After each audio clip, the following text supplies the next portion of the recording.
मुंबई निकटरे एक हलाल lifestyle township को प्रोत्साहित करुवा एक रियल इस्टेट प्रकल्प को नहीं राजनैतिक नेता सामाजिक कर्मी और नागरिक माने तीव्र प्रतिक्रिया प्रकाश करिसेंती।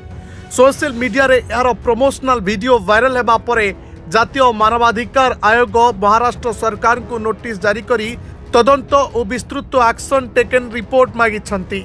सुकन एम्पायर नामक रियल इस्टेट पक्षर निर्माण हेउतबा ए टाउनशिप मुंबई ठारू प्राय 100 किलोमीटर दूर करजात अवस्थित। एथिरे धार्मिक और सांस्कृतिक मूल्यबोध को बजाय रखिबा उद्देश्य रे प्रार्थना क्षेत्र और सांप्रदायिक स्थान भली सुविधा थिबा ए प्रकल्प को मुसलमान परिवार गुड़िक पई प्रस्तुत एक स्थान भाबरे बिक्री करा जाउछि।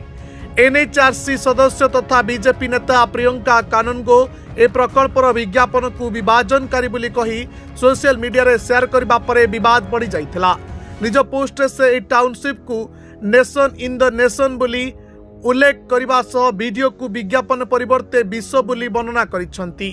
हिजाब पिंधिथिबा जने महिला को देखिबा को मिलिथिबा ए वीडियो रे हलाल परिवेश रे पिला को बड़ करबा और समान चिंताधारा थिबा परिवार मध्य रहिबा विषय रे कुहा जाइथिला। यह खूब शीघ्र वायरल हेबा सह जनमत तीव्र विभाजित होइतिला। किछि लोक धार्मिक विभाजन को प्रोत्साहित करबा पई चिंता प्रकट करथिले। तेबे अन्य माने दर्शाइछंती जे भारतर अनेक स्थान रे मुसलमान माने सम्मुखीन हेउतबा आवास भेदभाव कारणरू एभली पदक्षेप निया जाइछि। ए विवाद मध्य बीजेपी विधायक अतुल भाटखालकर महाराष्ट्र उपमुख्यमंत्री देवेंद्र फडणवीस को चिठी लिखि बिल्डर विरुद्ध में कठोर आईनगत कार्यानुष्ठान और विज्ञापन उपरे तुरंत प्रतिबंधक लगाइबा को दाबी करिसेंती। Report Dinlipi live. Dinlipi live को एबे ही लाइक शेयर सब्सक्राइब करंतु।